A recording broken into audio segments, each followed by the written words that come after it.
Hindi dictation 100 word प्रति minute की speed से शुरू होगी 3 सेकंड बाद।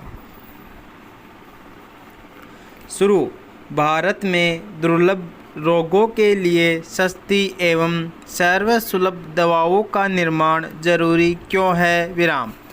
यह सवाल सिर्फ एक नीतिगत चर्चा नहीं, बल्कि उन लाखों परिवारों की मार्मिक पुकार से जुड़ा है, जो हर दिन अपने प्रियजनों को ऐसी बीमारियों से जूझते देख रहे हैं, जिनका इलाज या तो उपलब्ध नहीं है या इतना महंगा है कि वह उनकी आर्थिक सामर्थ्य से बिल्कुल बाहर है। विराम।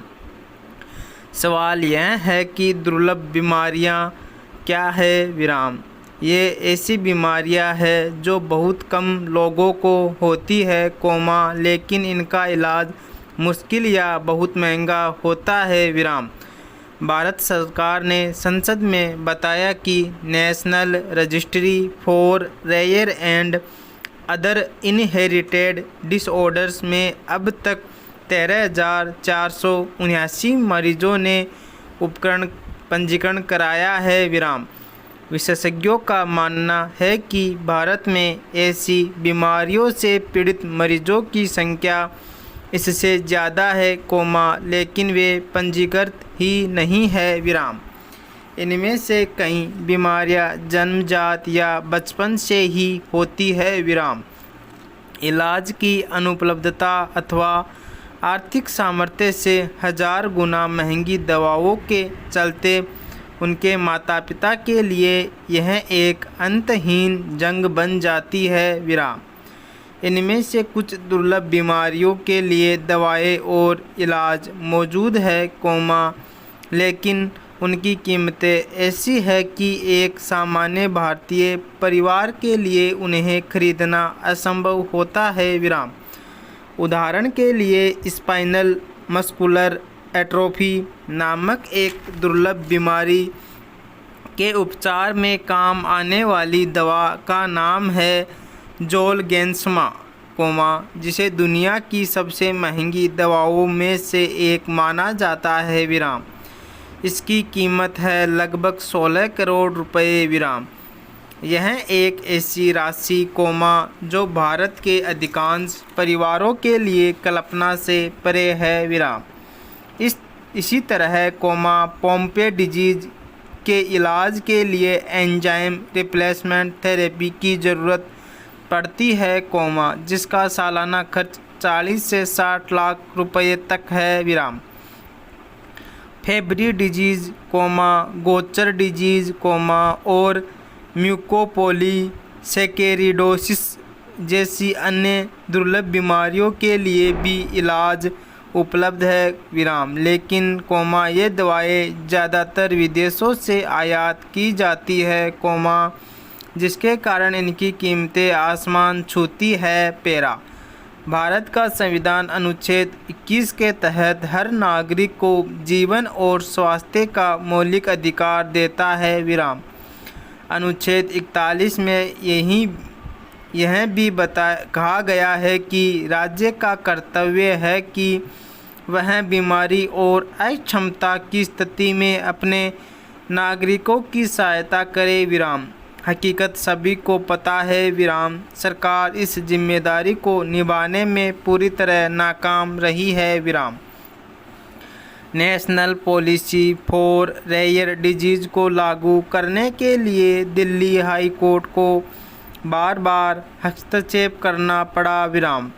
मार्च 2021 में जाकर इस नीति को मंजूरी मिली, लेकिन इसका ज़मीनी स्तर पर कितना असर हुआ, यह एक बड़ा सवाल है। विराम। मई 2023 में दिल्ली हाई कोर्ट ने एक 5 सदस्यीय समिति के गठन का आदेश दिया, ताकि इस नीति के प्रभावी क्रियान्वयन की निगरानी हो सके। विराम। कोर्ट ने साफ शब्दों में कहा कि इस मामले में सरकार का ढुलमुल रवैया बिल्कुल स्वीकार्य नहीं है। विराम। इन दवाओं की ऊंची कीमतों का एक बड़ा कारण है विदेशी कंपनियों के पेटेंट का एकाधिकार। विराम। पेटेंट्स के कारण भारत में इन दवाओं का स्थानीय स्तर पर उत्पादन नहीं हो पा रहा। विराम। जब तक स्थानीय स्तर पर इन दवाओं का निर्माण शुरू नहीं होगा, तब तक ये दवाएं सस्ती और सर्वसुलभ नहीं हो सकती। विराम।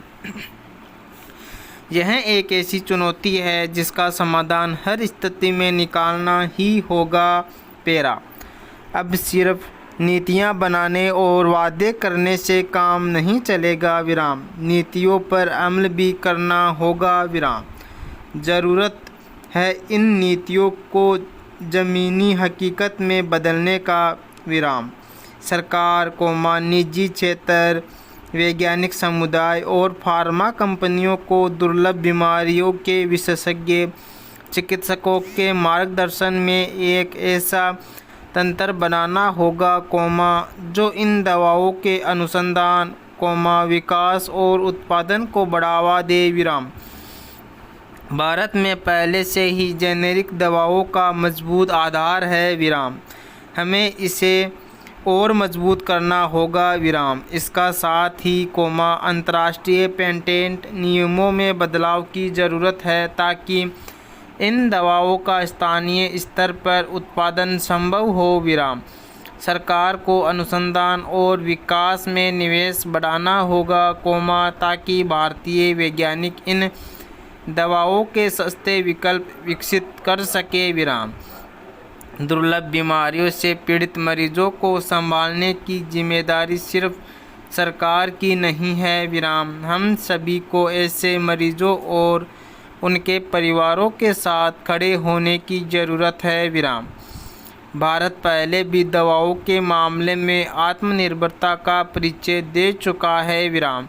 HIV के उपचार में काम आने वाली एंटी रिट्रोवायरल दवाएं जब पश्चिमी देशों में हज़ारों डॉलर में बिक रही थी, तब भारत ने न सिर्फ इन दवाओं का जेनेरिक वर्जन बनाया, बल्कि उन्हें बहुत सस्ती दर पर भी उपलब्ध कराया। विराम। इसी महत्वपूर्ण उपलब्धि के चलते न केवल भारत में लाखों जिंदगियां बची, बल्कि विश्व भर में भारत की इस पहल की भूरी भूरी प्रशंसा हुई। विराम। फिर दुर्लभ रोगों की दवाओं के लिए ऐसा क्यों नहीं हो सकता। विराम। दुर्लभ रोगों के लिए दवाओं का स्थानीय स्तर पर निर्माण न सिर्फ एक नीतिगत ज़रूरत है, बल्कि यह एक नैतिक जिम्मेदारी भी है। विराम। भारत ने कोविड-19 वैश्विक महामारी के समय रेमडेसिविर एवं कोविड वैक्सीन का त्वरित निर्माण कर समूची दुनिया को दिखाया था कि देश के वैज्ञानिक और फार्मा कंपनियां असंभव को संभव बना सकते हैं। विराम। अब फिर हम इस चुनौती को स्वीकार करें और दुर्लभ बीमारियों से पीड़ित उन परिवारों को उम्मीद की किरण दें, जो हर दिन इस अंधेरे से जूझ रहे हैं। विराम। यह सिर्फ दवाओं की लड़ाई नहीं है, यह जिंदगी की लड़ाई है और इसे हमें हर साल में जीतना ही होगा। पूर्ण विराम।